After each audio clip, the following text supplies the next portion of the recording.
Hello and welcome to the Help My Wealth podcast, Money Rules or Money Rules. Here at Help My Wealth, we are all about empowering financial success in our community of listeners. We hope you find today's topic both informative and helpful.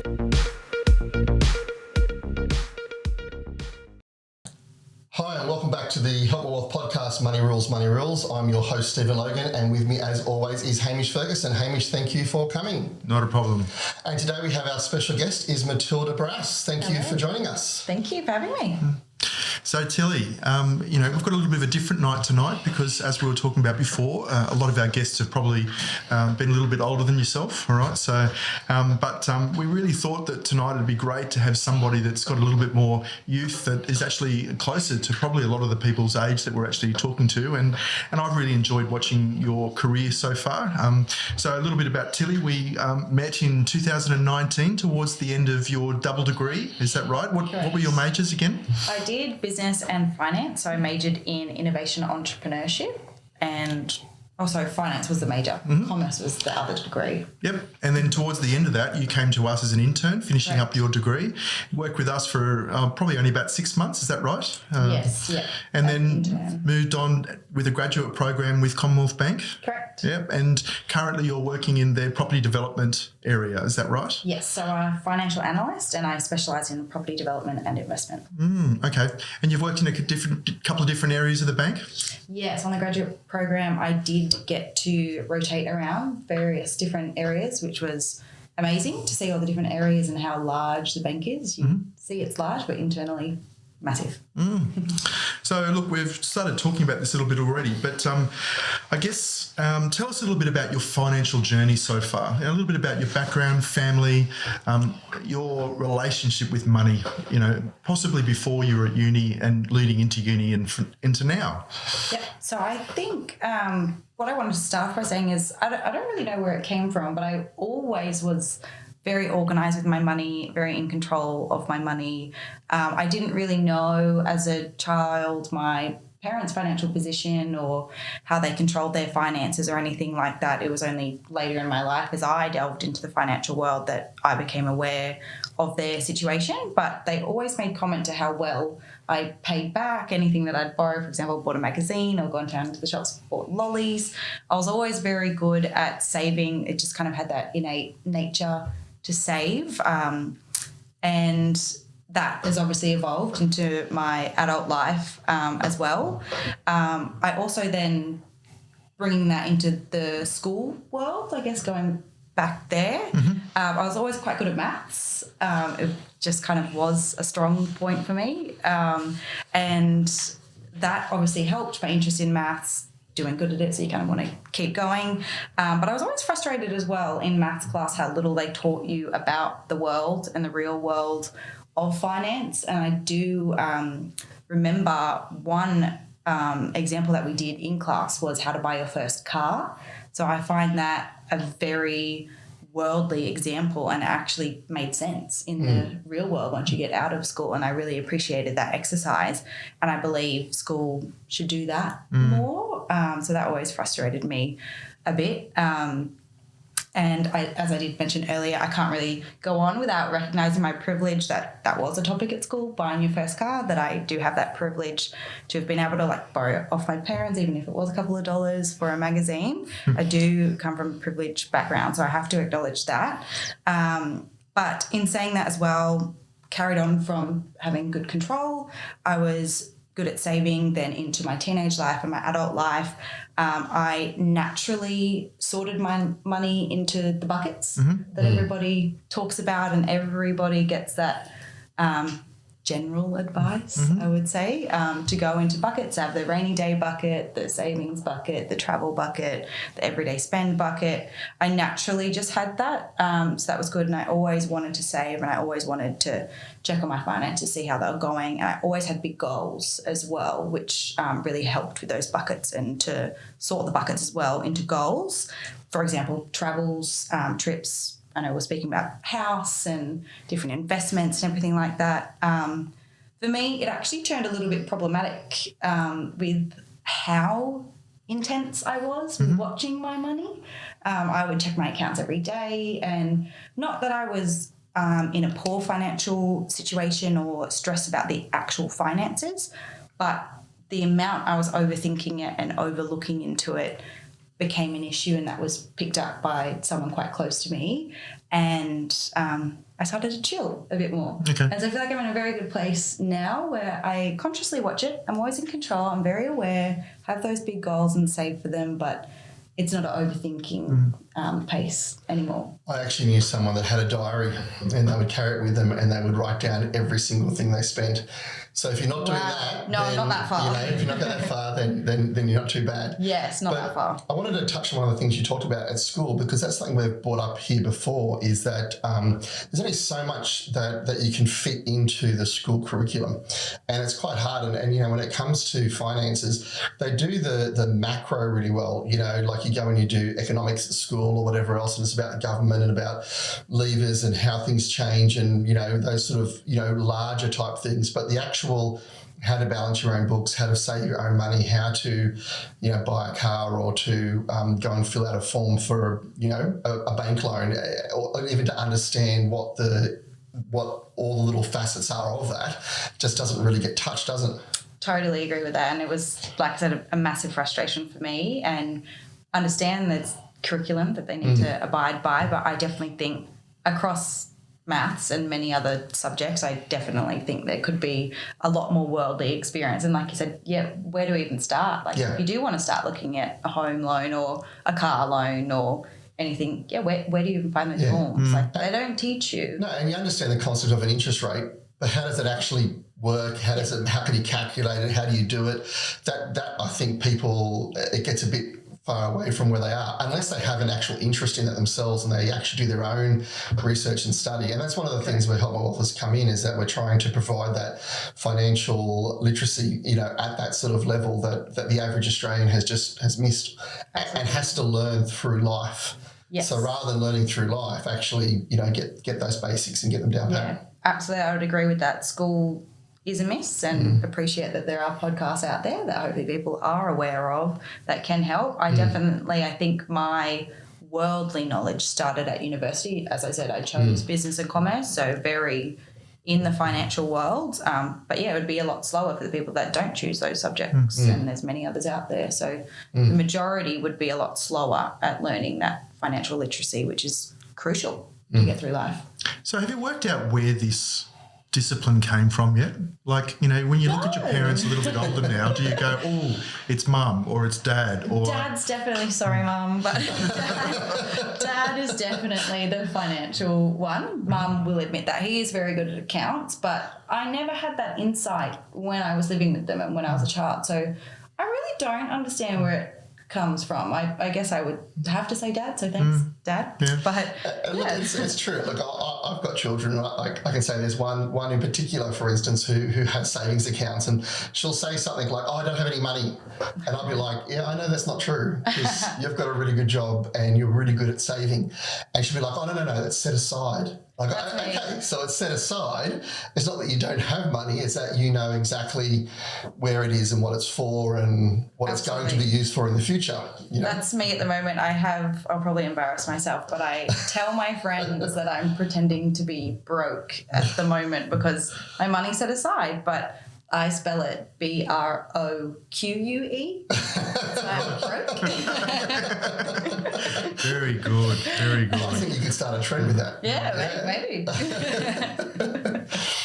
So you grew up in Sydney, all right? Yes. And then you spent your teenage years mainly in the Hunter Valley, is that right? Yeah. And then moved up to Port Stephens, Shoal Bay, for a little while there while you were at uni, and then back to Newcastle, is that right? Yes, that is hard. And, through that journey, did life's journey around money, did that change much for you? It probably did when I recognised the areas that we lived, maybe in that sense. And when I got older and could understand those more macro level topics and everything. Like looking back, I was born in the northern beaches of Sydney. You look at northern beaches of Sydney now, you're locked out. It's multi-millions. It's gone crazy. We got out for other reasons than that. Like that was obviously a parent's decision. I was very young. I left there in year 2, but I still call it home. And then you look at going out to the vineyards, obviously another quite affluent area around there, and getting jobs around. Being a teenager there was horrible, not near the beach. So definitely in that aspect, the networks you have, the schools that you can go to, again, talking to the privilege that I did have for being able to move around like that. And I guess in those moves, probably more around the end of my Hunter Valley living years, moving into Shoal Bay is probably the ages that was around year 10, 11, 12. I probably started to have a bit more of an insight into my parents' situation, and definitely got more insight into what made them move and the financial aspects of moving. And we had a vineyard, so selling that vineyard, so that kind of process, I definitely was more aware of it, and I definitely was more open to those topics. Definitely later teenage years. For sure. Okay, fair enough. So does that mean you're really good at choosing wine at parties? Or? No. One of my best friends is in the wine industry. Shout out to Grace. She's incredible. Whenever I go to dinner with her, I'm like, you pick. I'm blind. It's great. I wish I could say I was. So coming to the end of uni, and one of the things that I remember when we worked together was that, you actually hadn't even finished uni yet, and you bought your first home. Correct. All right. So tell us a little bit about that in the terms of, if you'd gone back 6 months earlier, did you think that buying a home like that was possible? And where was that sort of moment where you went, oh, okay, I might be able to do this? Do you remember that time very well? I always finance, like I said, it innately came to me that I always wanted to be very sound financially. And I definitely do remember, I think I was around 18 and I wanted a house at 18. Again, privilege I had. I do distinctly remember someone in the year above me bought a house at 18. And I was blown away. I was like, that needs to be me. So I was a little bit later. I was 21. I was still at uni. But definitely had that moment, I suppose, at 18, that this is what I really wanted. I saw it as a great investment. Obviously, my parents, like with the moves, had bought and sold quite a few places. My auntie and uncle have used property as investments as well. So I had been around it a lot, and obviously just physically having somewhere to live, like that was my main drive for wanting a home, was my place of residence. I didn't want to rent. So do you remember any stories growing up about your family having investment properties and them complaining about tenants or, anything like that? No? Okay. No, it's more, I get stories now, but it's more the buying and the selling and the investment and the drive behind that, and more the numbers behind it, rather than, I didn't really get tenant stories or anything like that. Because one of the things that I quite often reflect on is when people come in and they want to talk about, hey, I want to do this, and you get this classic conversation, shares versus property.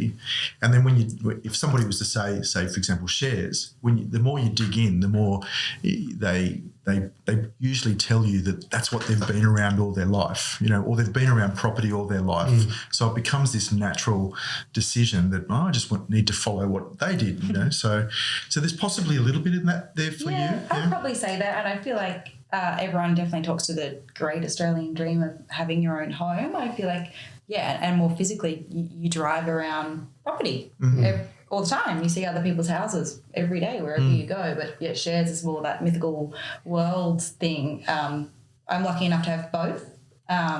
Shares was definitely a later decision, and maybe it seems more risky. I definitely saw it as more risky, being not present. It's not physically there like home is.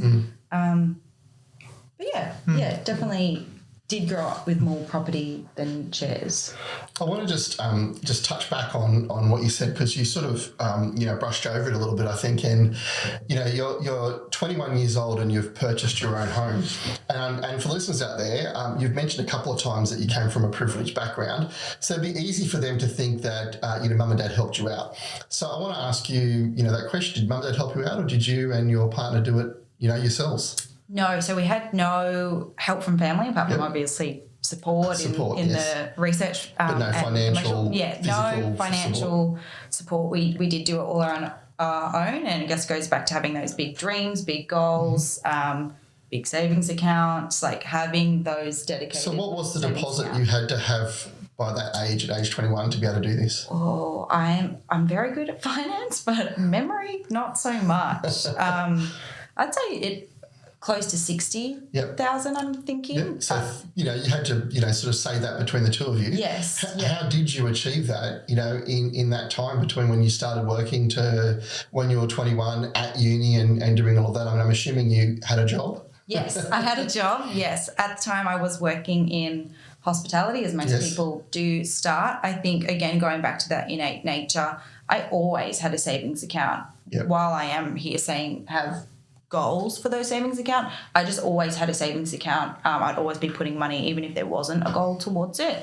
And then obviously, like I said, at that age 18, I knew I really wanted to buy a house, and I just kept putting away savings. I was never too strict on myself. I still wanted to live my life, do things with my friends, go on trips, etc.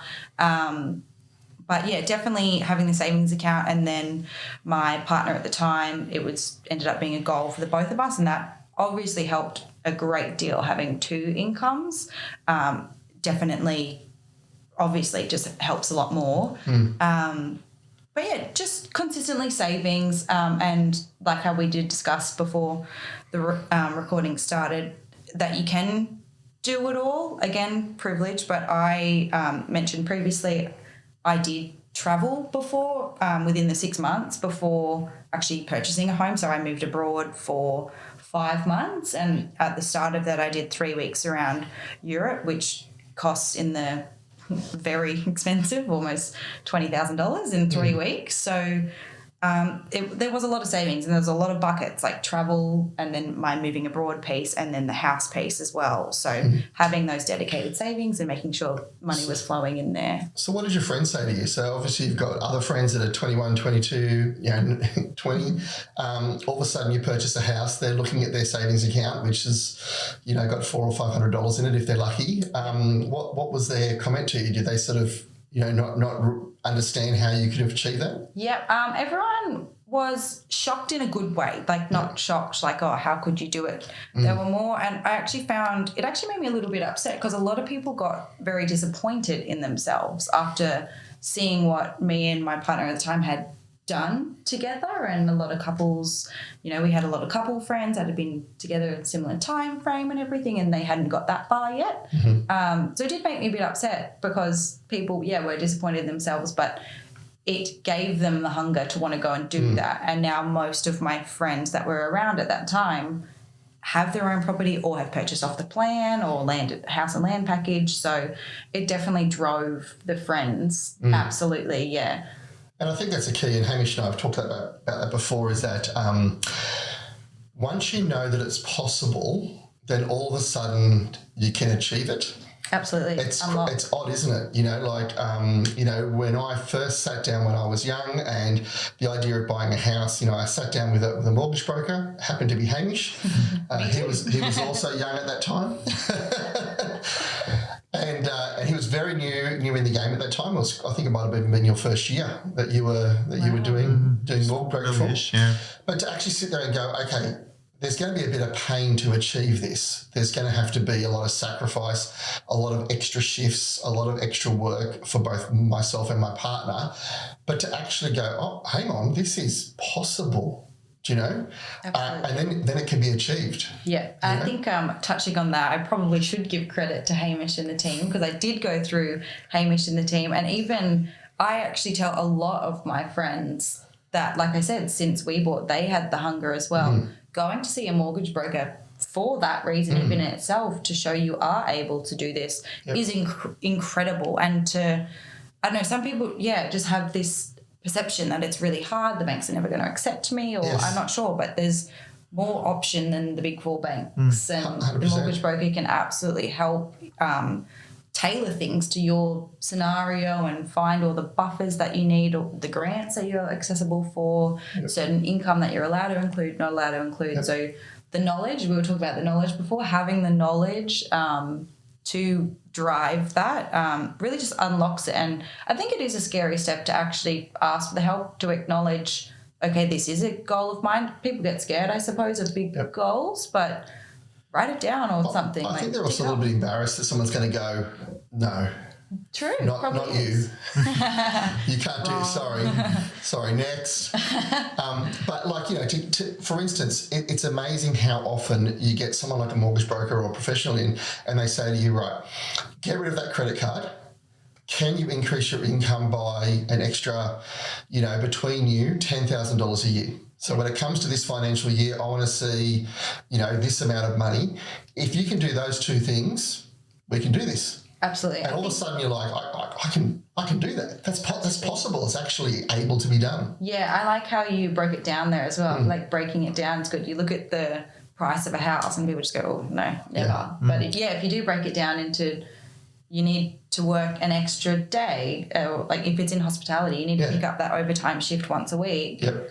And then you're there. Like, 100%. So breaking it down and having someone with the knowledge to pass that on is so powerful. Even I had a young couple that I know recently who are about to purchase their home. They're in negotiating at the moment, and the interest rates are scaring them because they're going up and they're going up, and they're, you know, talking to their mortgage broker, and they're reevaluating how much it's going to be to pay back. And my comment to him was, he's a teacher, and I said, okay, so you can't change your teaching wage, but you could definitely go and do tutoring. You know, how long could you tutor for? Could you tutor for, you know, if interest rates stay high for the next year, could you tutor for the next year? So many, you know, people per week, per month, per whatever. And all of a sudden he went, no, I can do that. So, okay, so it's not an issue. When interest rates come down, you can then decide, I'm going to stop tutoring and have some more free time, or I'm going to keep doing it and actually use that money to save or to pay the house off or to do whatever they want to do. But get next, maybe. That's right. Go for an investment property or something else. So, you know, I think that's the key, isn't it? It's getting the knowledge.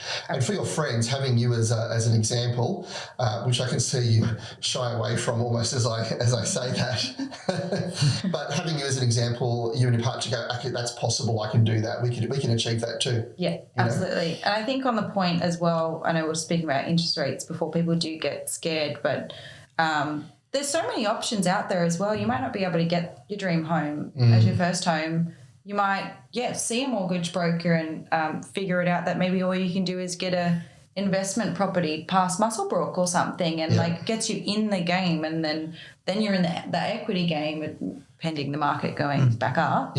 I think just getting in the market is an amazing step, and then knowing it doesn't have to be perfect the first time, and you might not even live in it, and that might not have been something you wanted to think about previously, but a mortgage broker's brought that to your opinion just to get in the game, knowing down the track you can. And on interest rates as well, the banks won't give you a loan if you can't service it. So if you're scared you're not going to be able to afford it, they shouldn't. No one should be giving you a loan knowing you can't afford it. That's against whatever the rules are. And they put buffers on it as well. So when you try and service it, and you should put buffers on your own income, your savings, have the buffers there, and if you do your own little calculation. So I think it seems scary at the moment, the interest rates, but as we were discussing before, it all ebbs and flows. It comes out in the wash.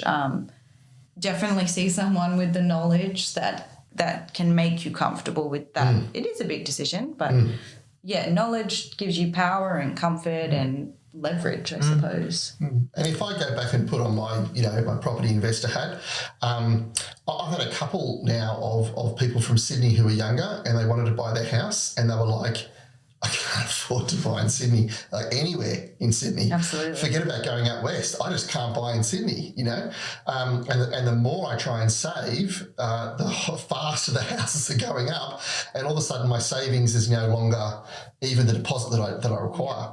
And so for them, we're actually able to put them into an investment property outside of Sydney, like in Brisbane or in Perth or in somewhere else, where they can actually get into the market and allow their equity to grow. So when they are ready to buy the house in Sydney, they can do it. Absolutely, yeah. I'm totally all for that. It is a bit scary going off the plan you thought you'd be at, but it might take a little bit longer to get there. But my opinion is getting in the game as fast as you can is the best way to go.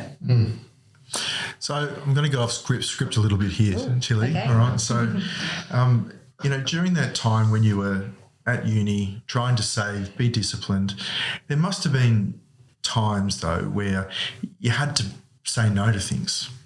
Yeah, I'm probably experiencing that more now than back in that period. I guess to explain that, now I've since sold said property that we're discussing this purchase, and now I'm planning for a potentially 2-year stint overseas, and I have also secured a apartment off the plan. And that's more what I've actually had to realise now is it's okay to say no. It's okay to not be, I'm a big people pleaser, and to have that discipline again, like outside of money potentially. And yeah, say no to the friends, say no to things you genuinely don't want to do, but you go and spend your time, potentially money and effort. And yeah, definitely saying no to that cocktail is very hard, but yeah, absolutely you've got to say no. So how have you developed that, I call it that resilience, or that ability to say no? What's that? What goes on in your head when you're trying to do those things? I actually think it doesn't come from a financial place. It's definitely, I have had a lot of growth in the past 6 to 12 months. And it actually comes, I suppose, from the self-confidence, not caring what other people think as much, not being that people pleaser. And at the end of the day, you're in this life for you. You're in this for your happiness to an extent. Like I feel like I am a kind person, and I feel like people need to be treated with kindness. There needs to be a lot more kindness in the world. But if you've got that base level of kindness, and you know you're doing the right thing, you're not doing anything wrong, I think the confidence to stand up for yourself and say no to things, and knowing if a certain situation is going to drain you, don't go. So I think it comes a lot more, I guess, healing the mind and being confident in yourself and the divine timing of the world and everything. So it's definitely more a woo-woo topic is probably where it's come from. A woo-woo topic. Yeah, it's a bit up there and spiritual. I don't know. People get a bit funny going into that kind of topic, but that's, for me, that's generally where it's come from, having a bit more confidence in myself to say no and to stand up for myself. I've done a lot more of that recently, and I guess it goes back to the discipline. I had it in finance. I didn't have it emotionally, and it's coming through emotionally now. Yeah, look, and thanks for your honesty. Yeah, all right, absolutely. So one of the things that, we've found is just that it seems like financial literacy is dropping. All right. So, as somebody in their mid-20s, have you got any sort of thoughts about what's going on there and why possibly this is happening? I think it probably goes towards things we've already touched on, the school system. I find, not to completely shred the school system, there are great things about school. I definitely think there's a lot more the school system can do, giving people the confidence with finance. I know, CommBank as well, they go into schools and they have back in the Dolomite days and everything like that. So there are things being done probably at child's level, probably more now that I'm thinking about it. And then when it really becomes meaningful, when you need to start having your own money, you start getting your license and wanting a car, and then it moves to a house. There probably isn't that knowledge there, and I think it does start with the school system. And then, as we discussed earlier, for me, progressing through university and progressing up the age ladder, I went into the financial world. So I was definitely more open to it, and it was coming at me, I guess, even if I wasn't open to it, because I'd chosen that path. So I feel like that expedited my knowledge, whereas someone that's gone into the creative world or teaching, they might not have that knowledge. So yeah, I think definitely school. And then I feel like at my age, there's probably limited experience. Not everyone is in my situation and has been able to have, those examples of a car, of buying a house, buying shares. Like, not everyone has had that experience yet. And I guess, like how you mentioned, your guests are normally of the older demographic and more likely to have had the time and the money and the effort to have put into those strategies and those successes, whereas at my age, majority probably haven't got a house or anything. So we simply haven't had that experience or needed to have that literacy to get there. And I think that's actually key is experience, and that's what we've got to understand. So when they do research on literacy, they always find that people that are older have a greater literacy, per capita on average. And I think it isn't because people that are older are smarter than people that are in their 20s. It's that they literally have purchased a house. They literally have purchased a car. Maybe they've done a lease with a car. Maybe they've done different things. And so they've actually learnt through that experience. Yeah.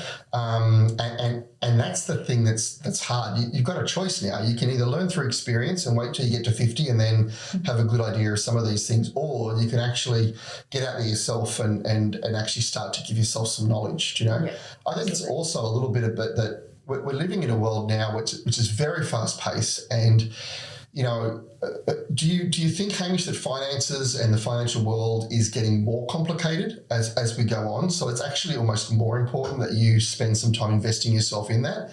And I would think that's not just in finances, that's in everything. I mean, even if you go something like art, do you know what I mean? If you went to university and you wanted to be more creative, 30 years ago, it was you in a pottery whirl and painting, whereas now there's that whole digital media side of things, which is very in-depth and quite hard to understand and quite hard to learn and quite hard to go through. I think it's sort of like that in every subject, in every facet as time goes on as well. Yeah, it's interesting. I'm going to probably come back with something a little bit different here. I mean, I think you disagree with me. Well, to me, it's that there's a lot more competition for your headspace. Totally, yes. So, and yes. If I think of just, forgive me, Tilly, when I start sounding like a parent here, but when you think of the 20 years ago, or when we were growing up, there was this whole, well, you could either go and run out and play outside, or you could read, or you could watch TV, all right? So we didn't have... You could watch what was on TV. The internet. At that time. Yeah, that's and right. Was it. That's it. Do you know what I mean? So we didn't have, the internet, all right? And so all of a sudden, this internet's evolved where, now we've gone from just even thinking about how much time do we spend on a device each week, right, sure. of some context, and how much of that time are we putting into developing ourselves from a finances point of view, or any point of view, right? Yeah, absolutely. Yeah. And then you get into this concept of, well, did as the generations change, is there the same level of confidence that we can do these things? So, and I don't know necessarily what the answer is here, but my guess is that there's probably less confidence. People are probably thinking less about the future today than what maybe they did 30 or 40 years ago. And so, and I don't think that's changed overnight. I think it's been a gradual thing where, it's just slowly changed. We wake up and again, one of the, sometimes you can see in the media or you hear about the youth not having this confidence of where the future lies, whether it's from an environment point of view or whether it's from a government point of view or whatever it happens finances. To be. Yeah. I mean, would you agree with any of that? Or? I would absolutely agree. I really like the phrase you started with, the competition for the headspace. It does. It's almost like the noise gets too much and then you can't think about the future because there's so many things in the present, I suppose. And like you said, even if it's arts or if it's finance, like there are so many people with their own opinions coming in, and it's hard, I suppose, to filter through all of that information. It's more bite-sized information, I suppose, than, like you said, previously when you did sit down to go and watch TV, it'd be that one channel, but now you have to flick through. Oh, no, there was three.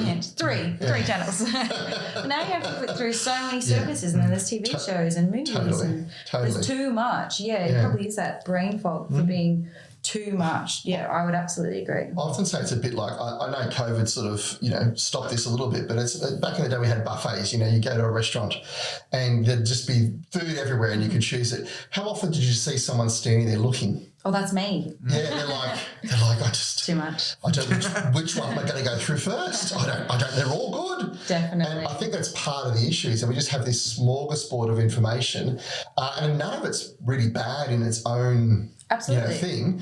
I mean, if you only eat honey chicken for the whole night, maybe it's not going to be good for you. In the same way, if you only do TikTok for, 3 months, it's maybe not going to be good for you. But it is that. It's that overloading of information, and it's that overloading of what the options are. Yeah.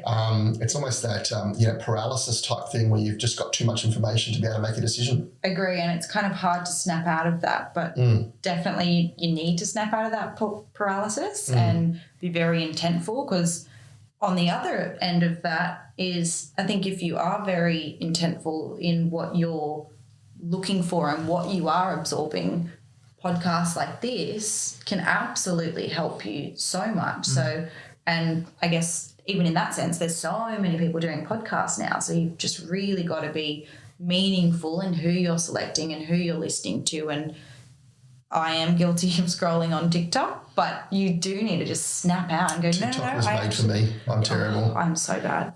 It is good in its sense, but sometimes I sit there aimlessly scrolling. You need to snap and then go and find what you came on there for. Or 15-second memory, it's perfect. It's perfect. It is good. It's good. It's actually probably very bad for my memory. I already have a bad memory. But yeah, definitely agree. The competition for the headspace is insane, but I guess it's your level of effort to snap out. I think something you brought up there is really important. So I know when I went to university and you wanted to read a research, you would look at the journal that you were reading, and that is how you made the decision as to whether it was a good or a bad research. You could then look at the statistics of the research and how many people are involved and, what the p-values and so forth. But really, you're looking at the journal and going, is that a reputable journal to be able to use?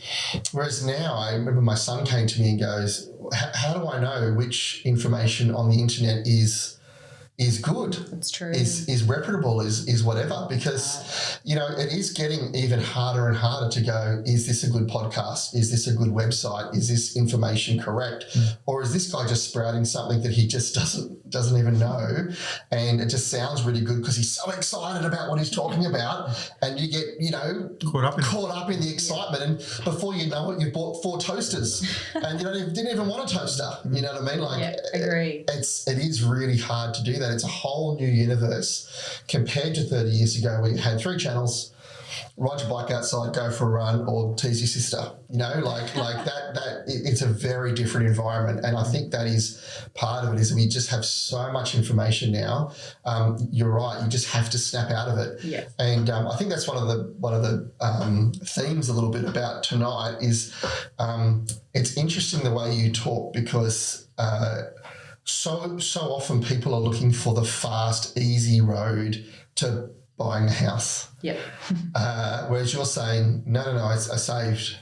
I had buckets and I put money in that bucket, and that was my house bucket. Absolutely. And I didn't go buying a car with that bucket, and I didn't go overseas with that bucket. My travel bucket was a different one. Yes. Yep. And so therefore that's a hard thing to do. It's a hard concept. In the same way it's easy to sit and scroll through TikTok, it's hard to go, stop, I need to look at something that's actually going to be beneficial to me.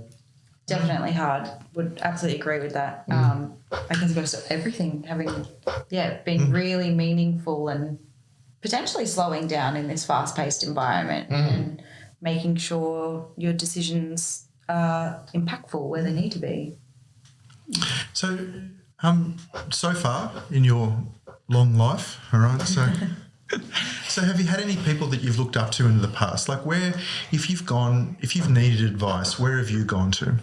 I noted that question on the script, and I feel like I don't have people that, I think of like celebrities or something, or someone famous or famous Australian. I don't really have that. I probably should add to that and have that. But I guess it's more family. Like, obviously I've often gone to my dad for practical things like car things and everything. I mentioned my auntie and uncle before. I've gone for them for help. My network of friends and everything like that. It's more I look up to, I guess everyone probably, they put on their best foot forward, so it's probably hard to depict what I'm going to say, but the people that are just really financially sound and not having to sacrifice other areas of their life to be sound. I just really want to be comfortable in this life financially, and that also being backed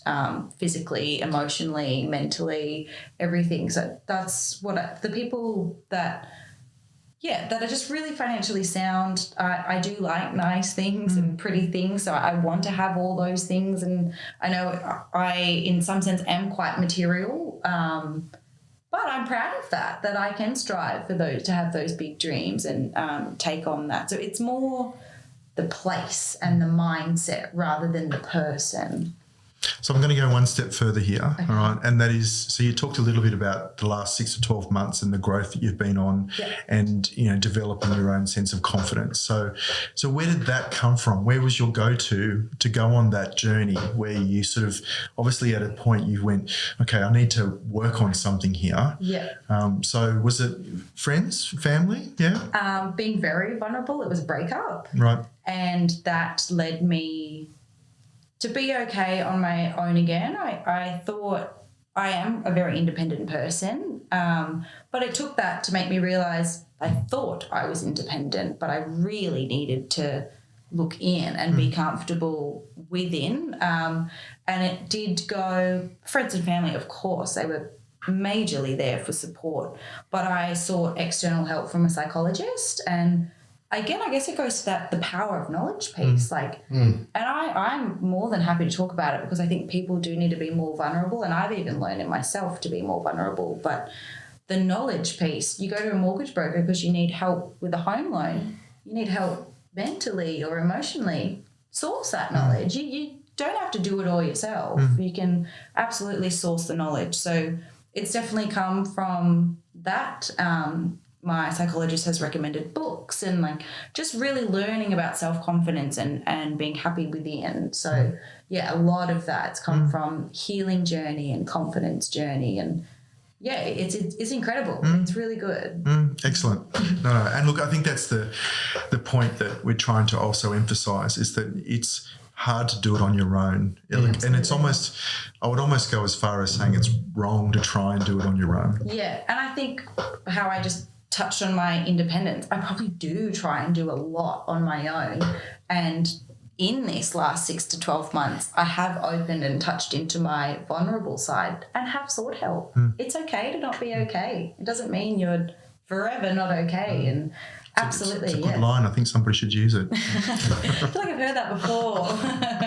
Absolutely. But to source that help and to let people know you're not okay and you need that support extra on that day. Absolutely, and it goes to the day-to-day things and then to the bigger things like buying a house. So one of the things we've realised is that, and it's part of this, call it this financial literacy that we're working on, is that you've talked a little bit about the maths of money. All right. So, and I can sort of tell underneath that obviously there's been this journey that you've been on, but one of the things that we've really want to empower people with is the psychology of money. All right. Yes. So it's understanding your biases and how you make decisions and your journey growing up and how you approach life. All right. And and whether you're the person that says money's just not important at all, there's a journey behind that. Yeah. Right. And then the person that says, no, money is really important, there's a journey behind that as well. And quite often it takes time for us to realise that, there's a reason why I behave this way. All right. So, and I think the quicker you can understand those reasons, the quicker you can actually really own what that journey is, if that makes sense. Absolutely, yeah. And having someone to even bring that to your attention is incredible. And I know on the script it was something about money being happiness. My mum would be so mad at me. I've always said money does bring me happiness. And she's always said, no, it's not about that. But I truly, I think that's where part of my journey is it brings me comfort. As I mentioned, I want to be comfortable. I don't want this life to be super hard and financially strained. And I think I wrote that in my notes that it does bring happiness, not in the sense that, I'm rich, I'm happy. It's what it can bring you, what it can buy you, the experiences. I recently bought a gift for someone and I got so happy of giving someone that gift. So I think the comfort and the stability that money can buy you is what I look for. And that's absolutely part of my journey. I want to be comfortable and money can bring me that, which doesn't equal happiness, but it can work towards happiness. I think it's that idea that, we need to move away from this idea that you want money and start looking behind that to say, no, I want security. Absolutely. Yeah. I want to be comfortable. I don't want to be stressing about, can I afford to pay the rent? Yeah. Can I afford to pay school fees? Can I afford to fill my car up with petrol?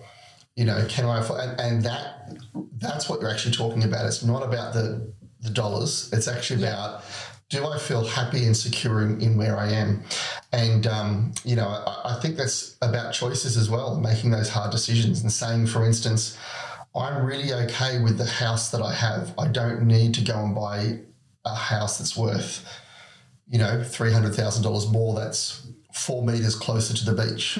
Do you know what I mean? Really stretch you there. Yeah, exactly. I'm really happy to buy this car rather than this car because I'm actually going to be saving myself $20,000 or whatever. Yeah. Or I want to go overseas on a holiday, but how about I go to Bali rather than Europe? Absolutely. I'll leave Europe for 5 years or 10 years later. Do you know what I mean? So it's making those choices and being comfortable with that. And I never forget my father actually saying to me when I was young and I was looking I had a car and I'd finally paid it off, and then I was looking to buy another car, and he was like, why are you buying another car? Your car's fine. And I was like, no, it's old and I don't like it, and I wanted a nice flashy, newer car. And I didn't take his advice. I actually went and bought the more expensive car. But the pressure that put me under as a 25-year-old person was a lot, and my ended up being that paying that off over that next period of time was actually it took so much joy out of my life because I made a decision to buy something that I could afford, but therefore then I now couldn't afford other things. Yeah, absolutely. So it is about making those hard decisions and going, hang on, if what I want is comfort, if what I want is security, if what I want is not to feel pressured to make these repayments, then let's purchase the things that are within our current ability. Yeah, I absolutely agree with that sentiment. I think also going to that as well goes back to earlier conversations about savings, and I've set up my savings, for example, like with bills. I pay into bills my bills account every time I get paid, so that when a bill comes, I don't even think, I don't even blink. It goes out. And so I think, you're right, finding where that's come from and why, and then it kind of does probably empowers you more to make those right choices when you really do, like you said, get to the crux of what you're in this for. Does empower you, probably makes it a bit easier. But choice is hard. Look, I recall I was about 30 years old around that, or maybe a bit younger, maybe 28, when someone first brought that idea to my mind of having an account that's for your direct debits. Yeah. Just a direct debit account, work out how much money needs to be in there per month, and that's what you put into it every single month, and actually have a month's worth ahead. So, the money that's in there is for next month, not for this month. Yeah. Do you know what I mean? So you're always ahead. And it took me quite a few months to save up enough to do it. But the stress that it took away from me, the anxiety that it took away from me, when all of a sudden I never had bills. I had spent so many years trying to find money to pay the electricity, to pay the phone, to pay this, to pay that. And then all of a sudden, just by literally creating an account that has a month's worth of bills ahead of time. So at any one time you could have 2 months worth of savings in there for the bills, or a month and a half, depending where you're up to. But that actually just revolutionised my own anxiety and stress towards money. Yeah, I was the exact same, and definitely vouch for going even further and going ahead again and setting that up. Absolutely. Yeah, well, you're more disciplined. You probably have 3 months in there, don't you? No, not at the moment. I wish I did. Bills aren't my priority at the moment. So, but it's still there. The account's still there. Yeah.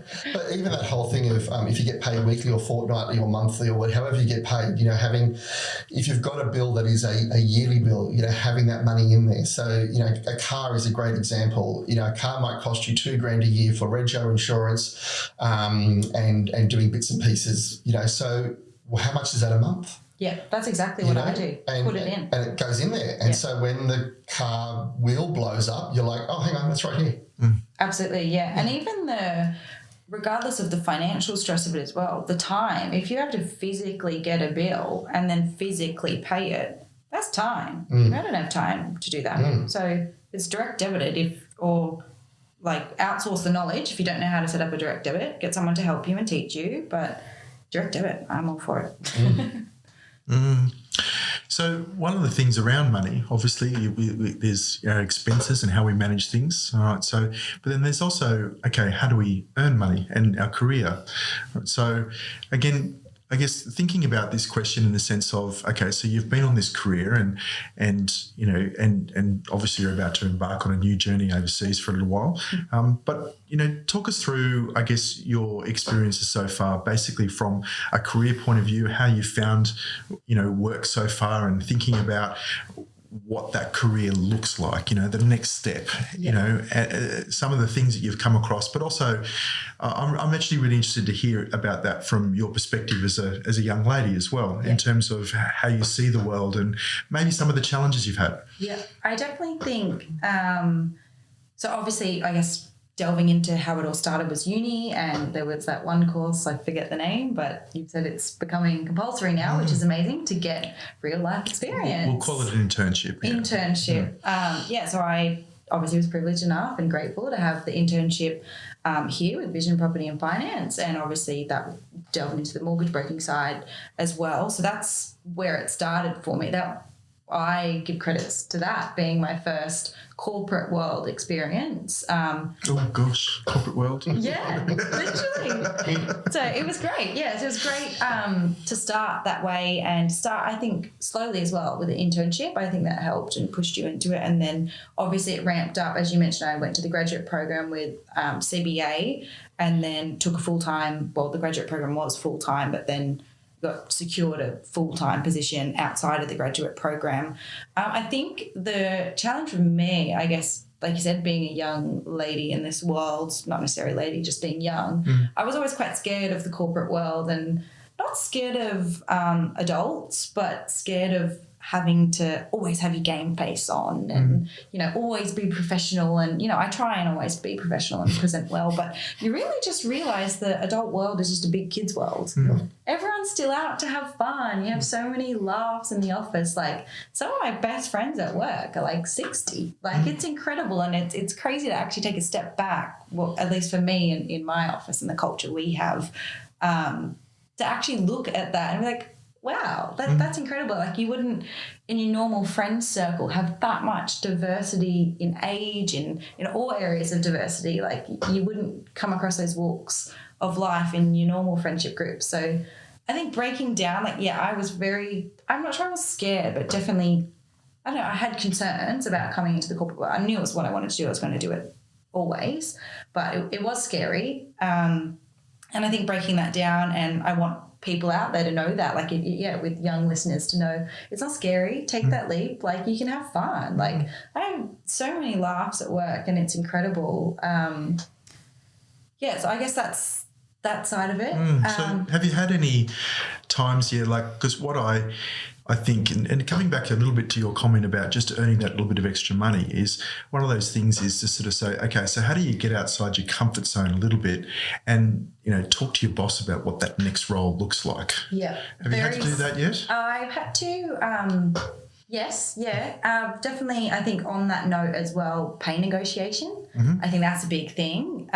It's very scary again. I feel like, I guess my sentiment now that I'm thinking is, scarier than it seems. At every step I've had to take, it's definitely scarier than it seems. And again, coming back to knowledge is power. Like, I probably had my pay negotiation was before, like, career chat, I would say. I guess rolling off the grad program, it was kind of destined that you go into the role I am actually, well, not the property side, but more a diversified financial analyst. It's kind of just what you did, and I was comfortable with that. That's what I wanted to do, so I didn't really have to negotiate. But once I was in that role, that was the first role I had to negotiate pay, and that was very scary, and being young and everything, and just research. I actually researched to the point it said Thursdays are the best day to ask your boss for a raise. So it was Thursday that I went and asked my boss for a raise. It did. It's unbelievable. And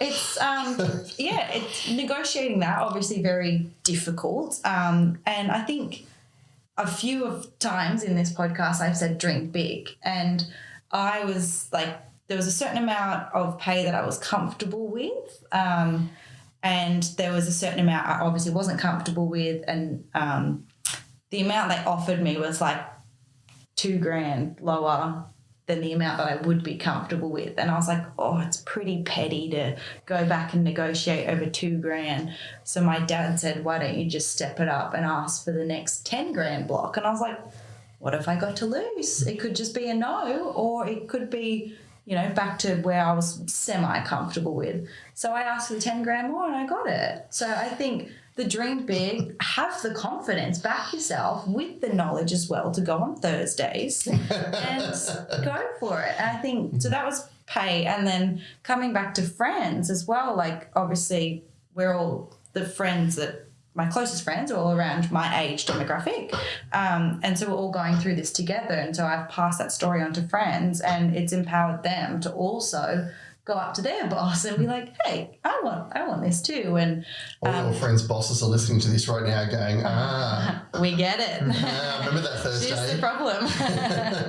Absolutely. Yeah. But I think talking about it, I definitely am a big person, like I've mentioned probably a few times now. I'm a lot more open. I try and always be open, but I'm a lot more open now. I think sharing experience is incredible. It empowers people, and sharing knowledge, again, a constant topic. I guess then going into career, that was an easier discussion. Definitely, I think even like from here, developing from this into CBA, you were so supportive. Like, I feel like if you have the right people around you, and it's the right culture and workplace and your management, people that will support you to develop, because at the end of the day, it's going to happen. Like if you're wanting it to happen, it will, and your manager should support you in that. It's definitely a hard conversation, like thinking about leaving. I think career development, probably an easier conversation, but in my experience, I have less than a month left in my current role before I take a career break, which sounds pretty wild at 25. I feel like I've had this meltdown. I need a career break, but no, I'm moving abroad. But that was probably a tougher conversation because I am leaving. So, I'm not leaving, I'm not quitting, but that's a whole nother topic. Maybe cut that bit. But anyway, yeah, so taking a career break was probably more of a difficult discussion because I'm leaving the business unit, I'm leaving a gap. They then have to resource and the time in all of that. And you've already mentioned you enjoy it. My job? You like the people, you like the unit, you like, it's not like you're going, so glad I'm out of this place. Exactly, yeah. So it was, in that sense, absolutely a very hard decision to make. At the end of the day, with the emotional journey, it comes to putting yourself first. Yep. And I know I could stay in the job I'm in now, comfortable, I like it. There is still development where I am now, but I think going overseas, lifestyle, but also career-wise, it's just going to expedite the process is where I see it for myself. So putting myself first, knowing that this is something I need to do, and if they don't support me, that's not the business for me. Okay, can I give you a line possibly to use next time somebody asks? It was just, look, I'm a really organised person. I'm just getting my midlife crisis out of the way. Quarter-life crisis, yeah. Quarter-life crisis, exactly. I've definitely had a quarter-life crisis. I like it. I think a point that you touched on, which I think is really important, and I've talked to many of the people that I've mentored and coached with over the years, that and even friends and family as well. Putting yourself out there and saying what you want is really important, because I recall someone who was a teacher, and I could see that they're going to make an amazing head teacher, an amazing deputy principal, an amazing principal, So I said to that person, have you actually put yourself out there and told your boss what you're wanting? And they're like, I think they know. No, but have you actually told them, And it's funny, as soon as they've done that, next thing he knows, he was in having an interview with the principal to discuss his career progression. Then he was having an interview with the head of because I had a few schools, the head of that, to discuss where he's going to be going. Next thing he knows, there's a position coming up at another school, and they've said you should put your hat in the ring for that. Incredible. So, and his skill hadn't changed, his education hadn't changed, his, what he was doing in the class hadn't changed. All that had changed is that he had said to people above him, I want to go this direction. And all of a sudden they're like, yeah, we agree. You'd be good at that. And so therefore things started to change and happen. And I think that's really important. If you don't put yourself forward, be it for a pay rise or be it for a career change or be it for a, to segue to something slightly different in the business, it's not actually going to occur. Absolutely. I definitely agree and back all of that 100%. And what I've had to tell myself, I guess going back to the sentiment of it, thinking it's scarier than it really is, the worst that can happen is they say no. Totally. And then you're fine. You move on. You either stay where you're comfortable, or if that no is too much for you, then you go find another route. I guess, again, that is a privileged path to take. But, yeah, the worst, you've got to ask. There's no harm in asking. And I think it's even, we have development plans, so I think that's great. And I think also something I did note down, I did some development training once, and I can't remember the 4, but it had 4 pillars of people to have behind you, and it was like a hype person, a coach, a mentor, and someone to give you that crucial but challenging feedback. I think, like you said, you were clearly played a pillar in that person's life to say, go and do it.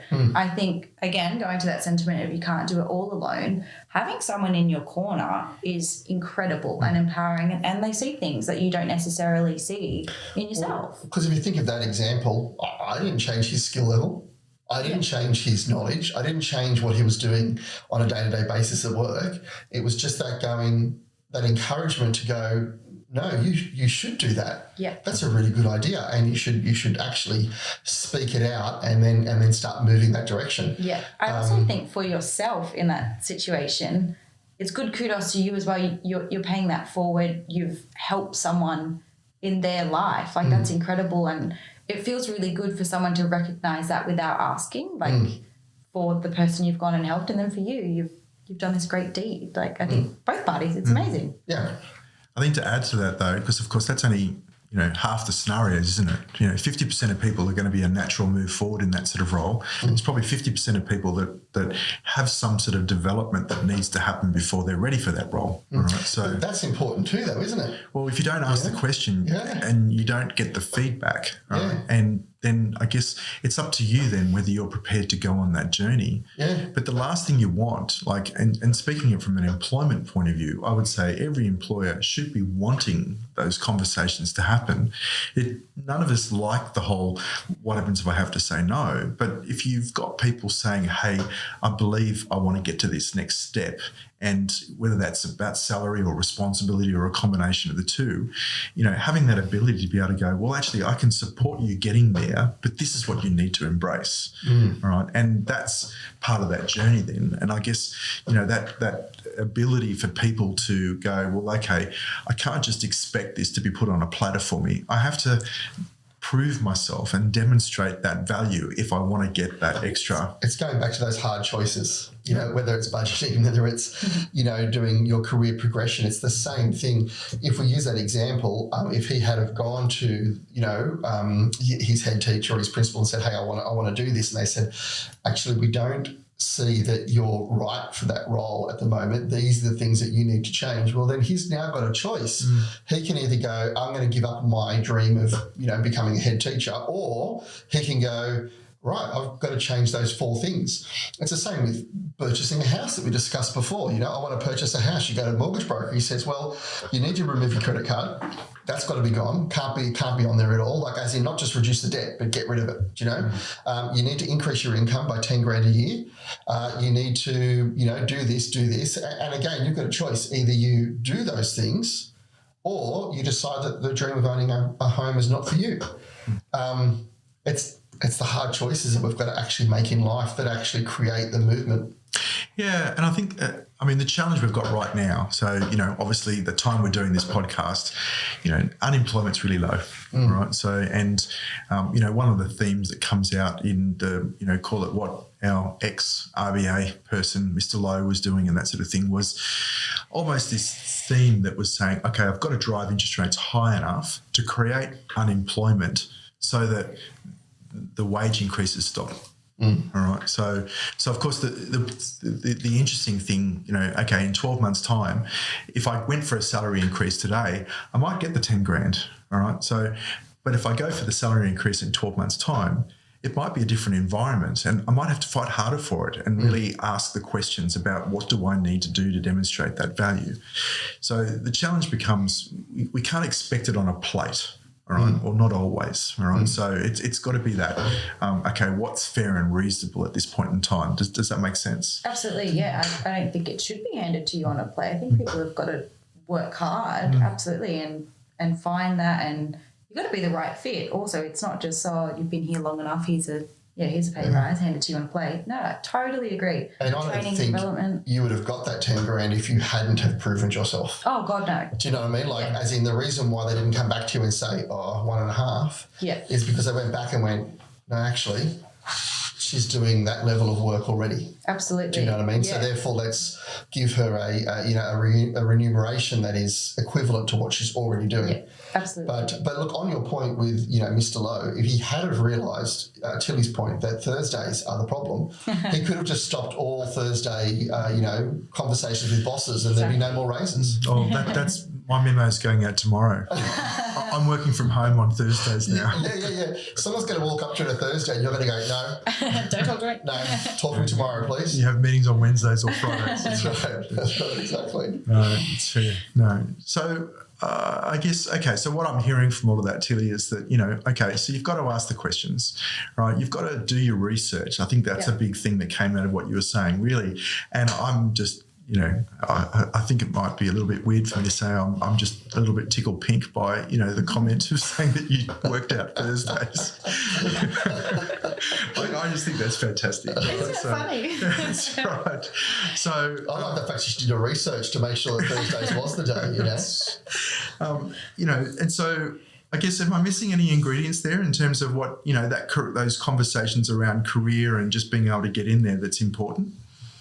I think definitely touched on work hard. You really got to have that mindset, I suppose, to work hard and be motivated and enjoy what you do. Like I said, I do enjoy what I do. I think you're never going to be in that work hard, motivated mindset if you don't have some kind of enjoyment in it, even if you're not enjoying it right now, but you're striving to get here and they can't see that, but striving to get higher. And you're not there yet, and you have to get through this to get there. I have a strong work ethic, and it motivates me further, and I'm proud of myself for things that I've been able to do. So work hard's definitely in there. I think if I can touch on this, you've talked a little bit about being part of a team, and connecting with whether it's somebody that's 60 or 5 years younger than you or whatever it happens to be.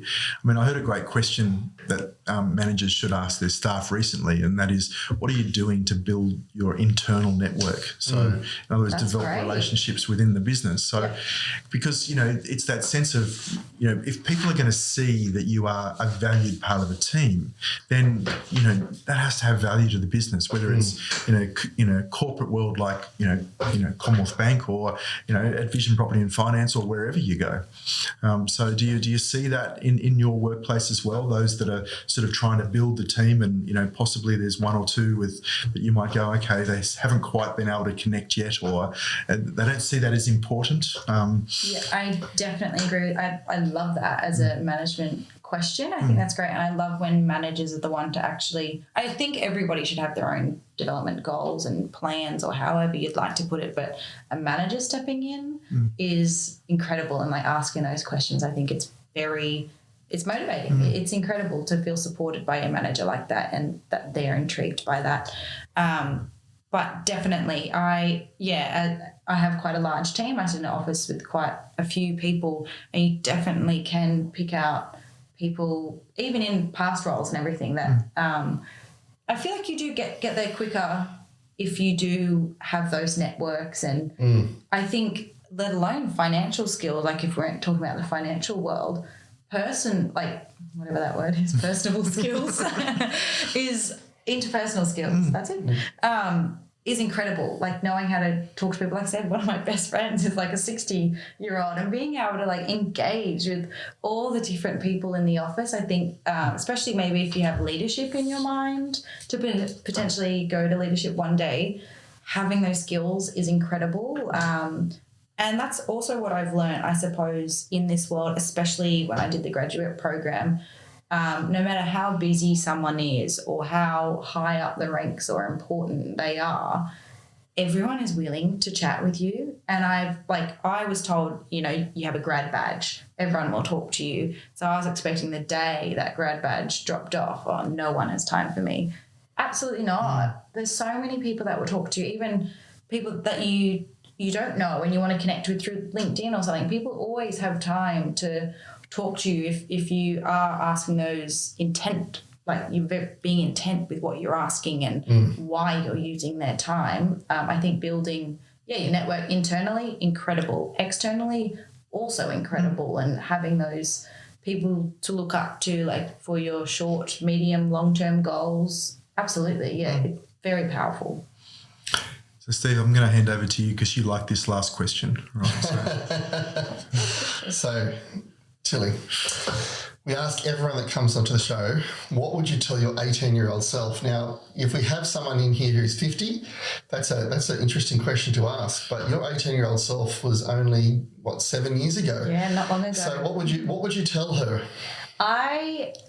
Thank you for preparing this question earlier because I did need to think of something good. And what I said was trust in divine timing. Yes. I am such in an era that I always have had in my mind everything that's meant to be will be. Mm-hmm. And I much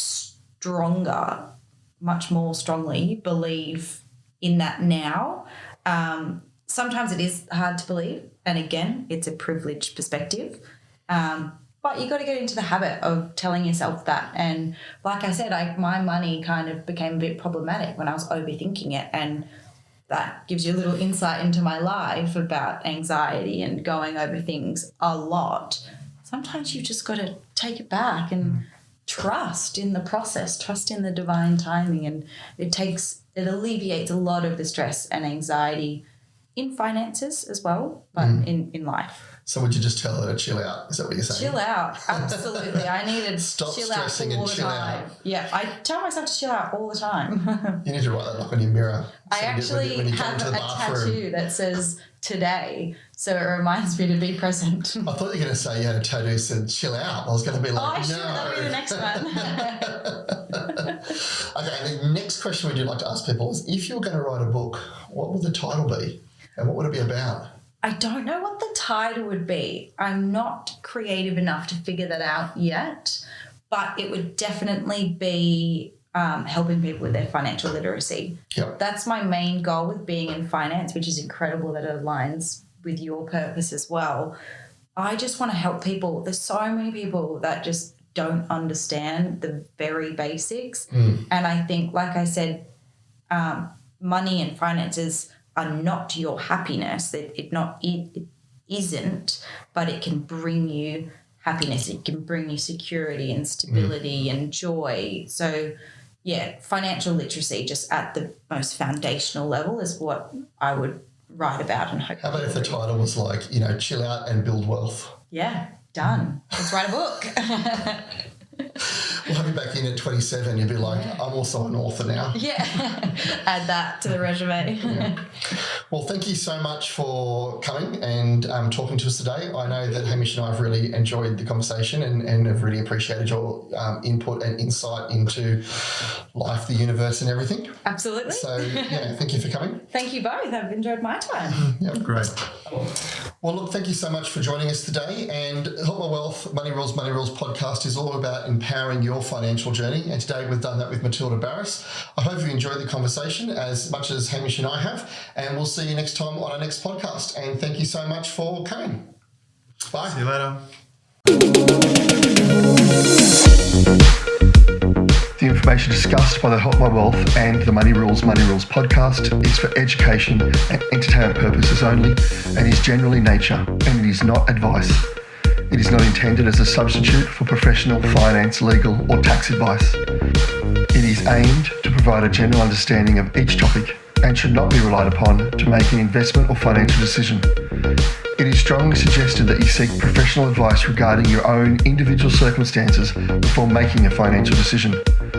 Help My Wealth and the hosts of the Money Rules and Money Rules podcast are not aware of your personal financial circumstances. Before making any financial decisions, you should read the product disclosure statement and, if necessary, consult a licensed financial professional. Do not take financial advice from a podcast. In the spirit of reconciliation, Help My Wealth and the Money Rules or Money Rules podcasts acknowledge the traditional custodians of country throughout Australia and their connections to land, sea and community. We pay our respects to past, present and emerging elders. We extend that respect to all Aboriginal and Torres Strait Islander people today.